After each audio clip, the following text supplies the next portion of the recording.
Oke, saudara-saudara sekalian, dalam session kedua ini adalah bicara tentang anak Allah. Ya, Paulus berbicara tentang Allah, ya sering menunjukkan berbicara tentang anaknya. Pengetahuan yang benar tentang anak Allah. Ya, saudara tidak bisa mengasumsikan lalu atau menyamakan anak Allah ini seperti ada banyak orang bilang Allah kok beranak. Allah tidak diperanakan atau tidak memperanakan atau diperanakan. Dalam istilah-istilah ini sebenarnya bukan masalah Allah seperti gambaran kita yang punya anak dari hasil persetubuhan. Seringkali Alkitab menggunakan istilah anak Allah, seperti saya bilang tadi, menjadikan anak, huitesia, ya, Efesus 1 ayat 5. Jadi pengangkatan kita orang yang percaya, yang ditentukan, dipilih lalu ditebus, diangkat dalam status kita menjadi anak Allah dengan segala hak yang berkaitan dengan ini, ya. Jadi berkaitan dengan tujuan Allah itu sendiri. Makanya luar biasa kita dipanggil. Ya, saudara juga kalau saya bertanya, anak kunci punya nggak bapaknya kunci, ibunya kunci, ya kan? Anak tangga, bapaknya tangga, ibunya tangga, kan cuma istilah aja sebenarnya. Istilah-istilah itu, walaupun Alkitab lebih menekankan dalam kondisi status, ya, status dan juga haknya. Haknya itu hak kesulungan itu, hak keselamatan itu, ya, seperti itu. Lalu yang kedua adalah doktrin Roh Kudus. Dalam Efesus di sini dikatakan bahwa Roh Kudus mempunyai emosi, bahwa Roh Kudus bisa didukakan. Efesus 4 ayat 30. Ia memateraikan Roh Kudus, memateraikan tanda identitas Allah dan kepemilikan atas kita sebagai orang percaya. Ia adalah materai itu sendiri dan memverifikasi keselamatan mereka. Saudara bisa lihat di Efesus 1 ayat 13 dan pasal 4 ayat 30. Jadi ada materai bagi saudara sebagai orang percaya, ya, menunjukkan kepemilikan saudara sebagai kepemilikan Allah. Saudara jadi milik Allah. Roh Kudus juga memenuhi, mengontrol orang pada percaya pada waktu kondisi mereka dipenuhi oleh Roh Kudus, ya. Efesus 5 ayat 18, ya. Jadi kita bisa lihat dalam Efesus ini Roh Kudus mengontrol kita sebagai orang percaya, ya. Ya, tinggal kita mau nggak dikontrol atau kita melawan seperti itu, ya. Lalu bicara tentang Kristus atau kristologi, dalam Efesus 4 ayat 1 dikatakan bahwa Kristus adalah kebenaran yang nyata. Dan ayat ke-32 Efesus pasal 4 ayat 32 bahwa Allah di dalam Kristus itu sendiri.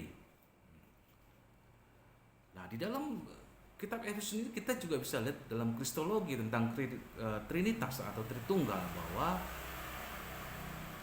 kita melihat tiga pribadi dalam Tuhan diungkapkan dalam satu kalimat dengan ciri khas yang sama. Mereka sebagai pemberi anugerah, kasih dan persekutuan, ya. Terus menerus Paulus ini menggambarkan, memakai istilah ini dalam di mana tiga pribadi dalam Allah disamakan. Sewaktu-waktu Paulus mendekati apa yang kita mau sebut pengakuan iman. Coba kalau kita lihat di pasal 4, Efesus pasal 4, ya. Efesus pasal 4 ayat 4 sampai 6. Situ, ya. Satu tubuh, satu roh, ya kan? Satu Tuhan, satu iman, satu baptisan, satu Allah dan Bapa dari semua. Allah yang di atas semua dan oleh semua dan dalam semua. Jadi semuanya dalam kesatuan, unity, ya. Satu dalam pengertian di sini bukan berarti satu dalam pengertian angka. 1+1 ya 2, bukan begitu, seperti itu. Nanti kita bisa belajar lebih mendalam lagi tentang ketritunggalan Allah seperti itu. Lalu bagaimana dengan keselamatan? Dalam Efesus 2 dikatakan, Efesus 2 pasal 2 ayat 8-9, sebab kasih karunia kamu diselamatkan oleh iman. Itu bukan hasil usahamu, tetapi pemberian Allah. Itu bukan hasil pekerjaanmu. Jangan ada orang yang memegahkan diri. Jadi kata anugerah di sini, ya, kariti atau karis, ya, kamu diselamatkan. Efesus 2 ayat 8. Jadi dasar keselamatan kita sebagai orang percaya adalah orang karya Kristus memberi penebusan dan pendamaian. Berdasarkan itu Allah bertemu dengan anugerah. Istilah anugerah ini sebenarnya mempunyai hubungan dengan bahasa pengadilan. Jadi begini istilah anugerah pada masa itu konteksnya. Kalau seseorang dihukum dan seharusnya dia menjalankan hukuman itu, lalu dia minta anugerah. Nah, anugerah itulah yang membebaskan dia dari dosa. Jadi anugerah dalam pandangan Paulus menjadi seperti ini. Dosa adalah sebuah hutang, mengusulkan obligasi manusia dan ketidakmampuan manusia untuk membayar hutang itu. Ya, kita punya hutang, lalu kita ada surat hutang yang harus dilunasi, kita harus bayar. Efesus 1 ayat 7. Seperti itu.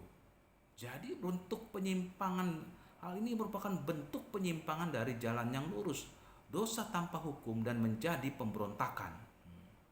Roma, kalau kita lihat Efesus pasal 2 ayat 2, saudara bisa bandingkan dengan Roma 11 ayat 30 dan Kolose 3 ayat 6 yang menyangkut tindakan eksternal maupun internal, seperti itu, ya.